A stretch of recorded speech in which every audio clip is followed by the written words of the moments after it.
ഞാനിന്ന് ലോക ചാപ്റ്റർ 1 കണ്ടു. അടിപൊളി മൂവിയാണ്, ആരും മിസ് ചെയ്യരുത്. നിങ്ങളെല്ലാവരും കണ്ടു കാണുമല്ലോ. കല്യാണി പ്രിയദർശനാണ് ഇതിന്റെ മെയിൻ പുള്ളിക്കാരി, അടിപൊളിയായിട്ട് ചെയ്തിട്ടുണ്ട്. ഞാൻ ഇത്ര എക്സ്പെക്ട് ചെയ്തില്ലായിരുന്നു, ഞാൻ വിചാരിച്ചതിനേക്കാളും അടിപൊളിയായിട്ട് ചെയ്തിട്ടുണ്ട്. പിന്നെ നമ്മൾ ഇതുപോലത്തെ ഒരു ഫിലിം മുമ്പ് മിന്നൽ മുരളിയൊക്കെ കണ്ടിരുന്നു. ഇത് പക്ഷേ ഫീമെയിൽ സൂപ്പർ ഹീറോ ആണ്, അത് നമ്മൾ പ്രതീക്ഷിക്കാത്ത ക്യാരക്ടറാണ്. അതാണ് ഇതിന്റെ ഏറ്റവും വലിയ ട്വിസ്റ്റ്.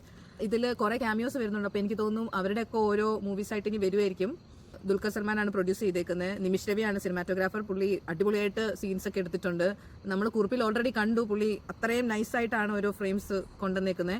പിന്നെ ജെയ്ക്സ് ബിജോയ് ആണ് ഇതിന്റെ മ്യൂസിക്. എനിക്ക് വില്ലന്റെ ബാക്ക്ഗ്രൗണ്ട് മ്യൂസിക് ഒക്കെ ഭയങ്കര ഇഷ്ടപ്പെട്ടു. വില്ലനും ഭയങ്കര നൈസാണ്. പിന്നെ ഇതിൽ ഏറ്റവും എടുത്തു പറയാനുള്ള ഇതിലെ ചൈൽഡ് ആർട്ടിസ്റ്റ് ആണ്.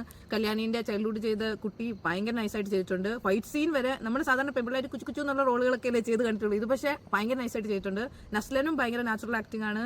അതുപോലെ സലീം കുമാറിന്റെ മോൻ ചന്തു സലീം കുമാർ, പുള്ളിക്ക് എനിക്ക് തോന്നുന്നു മഞ്ഞുമൽ ബോയ്സിലൊക്കെ കുറച്ച് ചെറിയ റോളായിരുന്നു, പക്ഷെ ഇതിൽ അത്യാവശ്യം മൂവിയിൽ ഫുള്ളുണ്ട്. അപ്പം പുള്ളിക്കാരനും നല്ല അടിപൊളിയായിട്ട് ആക്ട് ചെയ്തിട്ടുണ്ട്.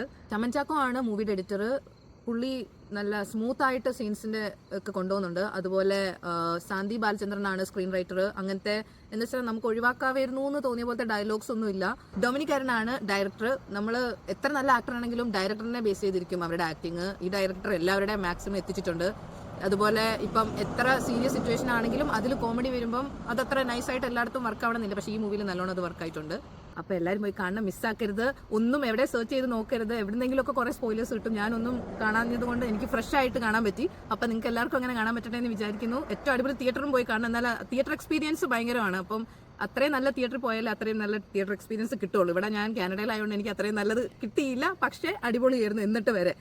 അപ്പോൾ ഓക്കെ, എല്ലാവരും കണ്ടിട്ട് ഇതിൽ കമൻറ്റ് ചെയ്യും അഭിപ്രായം.